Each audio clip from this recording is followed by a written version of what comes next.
So we're just about ready to check out here, and I'm gonna switch over, and you're gonna hear from myself. And we've got a special guest coming on board, Alison Banholzer. And Allie and I have been friends for a while. She's an amazing business owner.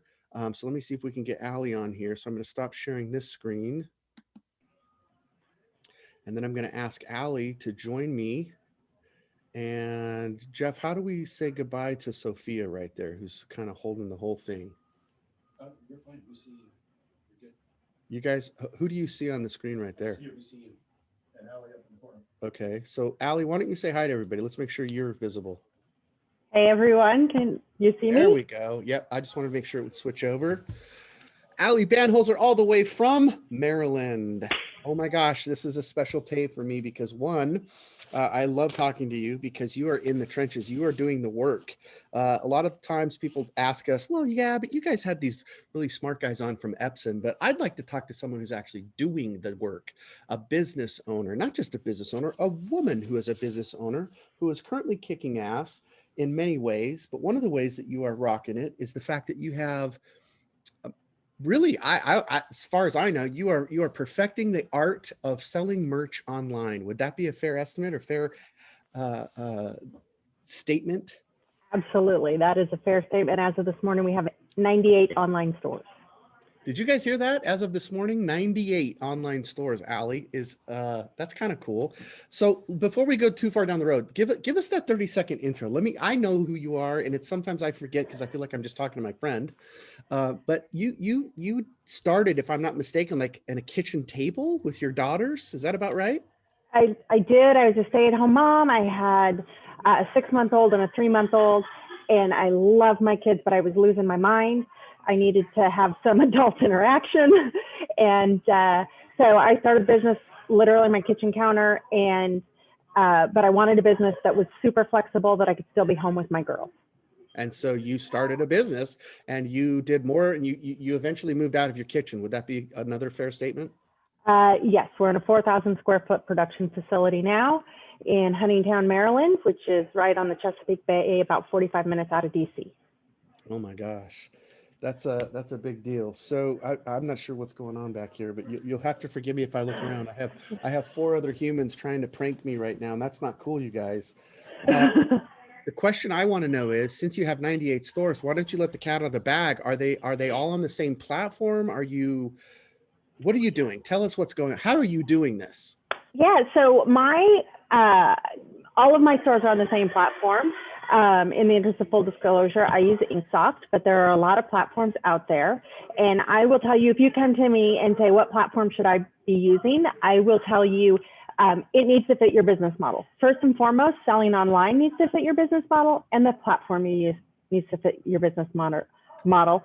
There's really about 3 platform models. I'm sure there's different tweaks and things that way. You have industry specific, that is a flat rate per month. You get X number of stores for a flat rate. And then there are models where you don't pay anything unless you're selling merchandise, and they take a percentage of your profits.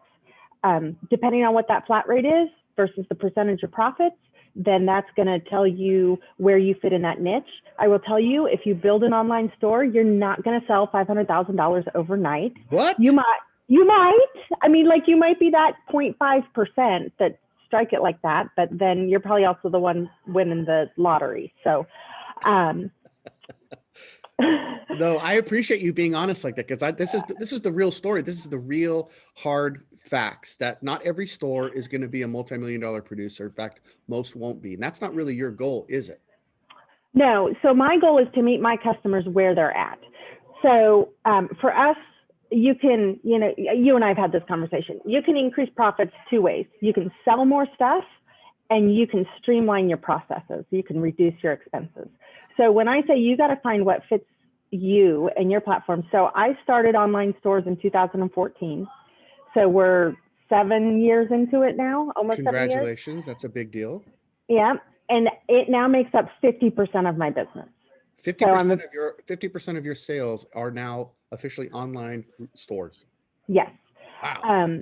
And I would say 95. We're all going like this. Wow. We're all like, yeah, that's awesome. Good for you. Good on Allie. So 95% of my stores are local, sports teams, B2B, fulfillment, uniform fulfillment for like restaurants, things that way. And we don't have much time. I could get really in depth into the way we do it. But the bottom line is you have to look at your processes, match up the type of selling you want to do online with your processes. If you are, I know this is DTG Academy, but if you are a straight up screen printer, you do not want to offer a store that is print on demand. You will pull your hair out trying to make it work, and you will lose money. I guarantee it. If you have embroidery, sublimation, DTG, laser, wide format, heat transfer vinyl, all of these that you can do very easy one-offs, or if you're willing to print by transfer, which I know can be an ugly word in this industry. Oh, it's not an ugly word. People do it all the time. They're really great now. And if you can do those one-offs easily and not set up a press, then you can do that type of online store. There's different models. Right. So in picking an online store, you got to look at the cost, the expense, your market, how much are your customers going to market themselves, because they've got to drive the sales to the website. You can't do it all. And then look at your processes. How do your processes line up with the type of selling you want to do? How do you reduce that expense? If you don't want to do a certain process, you either need to not offer it, or if you don't like it, you need to get over yourself and do it anyways. Gotcha. For whatever it is that the customer wants to know. You got to know your niches. Oh, that's a really smart statement. You have to know your client. You have to know your niches. Wait, maybe you could share with us a few of the lessons that you've learned. First of all, but before you do that, I gotta know 98 stores. Is it easy to set up? Are these like fast? Does this take you all day? Does this take you an hour? How long does it take to set up a store? So that's also going to come into picking your platform. Some platforms are super easy. If you go outside, then let's say you want to do Shopify, the expense of that's going to vary on your plugins. There's plugins that help you do mockups, or you can do your mockups in Photoshop. There are online store platforms within our industry that have really super rapid product uploaders that make it super fast to upload a product. So there's some. What do you use? But for you, what are you using, and how long does it take you? So we can set up a store in about 30 minutes. The way we've streamlined that is we have a standard product offering. So you can do 8 to 12 products. You don't want to overwhelm. And then a couple that are kind of standard. We do a good, better, best. Do you want a basic cotton t-shirt? Do you want a tri-blend? Do you want a ring spun cotton? And again, that's your customer. And we know, say we're selling to the healthcare industry, they're going to go a little more high end. We're selling to schools and sports teams. They're going to want a basic Gildan Jersey Hanes t-shirt. Gotcha. And that's knowing your market. It takes about 30 minutes to set up a store. No, that's great feedback. And so now I'll go back to share with us some lessons learned through the 98 stores.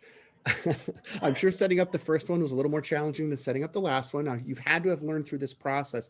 Maybe you could have some key takeaways as we wrap up. What are the things that you want to tell people? What lessons are going to make a big deal for them that you've learned? Good, better, best. Offer good, better, best. If you are not doing Under Armour, Eddie Bauer, North Face, Ojo, if you're doing Gildan Hanes jersey, do not put the brand name in your product descriptions.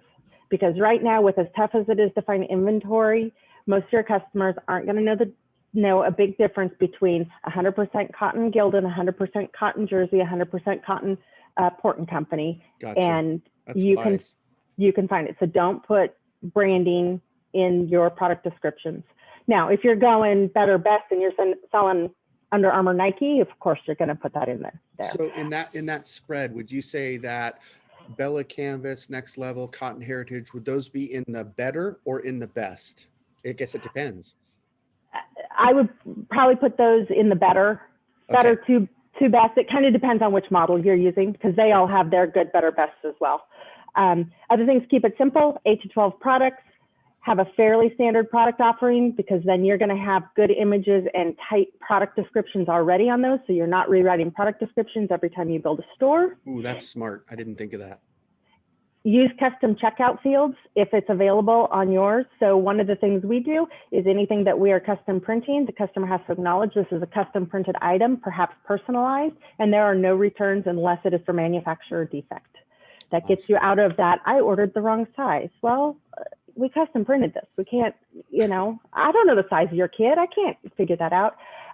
If you're providing for schools, make sure you're getting the student's name as well as the parent's name. They could have different last names, and when you're trying to do distribution or the teachers are trying to do distribution, that's tricky. Yeah. So those are kind of, tips and tricks. And then challenge your provider. Break their system. Whoa. That sounds hardcore. What do you mean break their system? What are you talking about? You want JP Hunt at Inksoft to be upset with me? Come on now. JP emailed me a little bit and said, hey, are you going to mention Inksoft? I'm like, it'll be good. I promise. I'll be nice. We break their system. We use it in ways they don't intend. They don't know what it is we need. We call them constantly. Hey, we need you to add this. You got to change this. That's smart. We need more personalization options. I know you offered 3. We need like 6. We're doing fire departments. It's crazy. So challenge your provider, call them up, get to know their tech support, and break their system. They'll fix them. I love it. And it'll be a better product for everybody. That's really smart. I love it. I could talk to you for hours. I have so many more questions, and I know our listeners and attendees do as well. Where's the best place for them to connect with you if they want to? I know you're not here to sell anything, but if people want to connect with you and network with you, you're very giving of your time in all the right ways. How should they reach out to you, Allie? Yeah, I absolutely have nothing to sell unless you want a printed t-shirt, but I think y'all can do that for yourselves.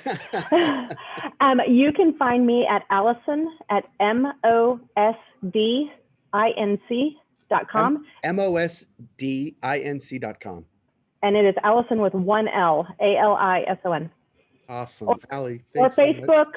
Facebook online, Wear Your Spirit Warehouse, Instagram. LinkedIn, don't forget LinkedIn. Oh, yes, LinkedIn. Sorry, I'm a fan. Okay, Allie, I hope you can join us in the mixer because people probably want to say hi to you. You're going to be an all-star for sure. We have to go. We have a few more guests, so I'm going to say goodbye to you for now, and I'm going to whip it over to Terry.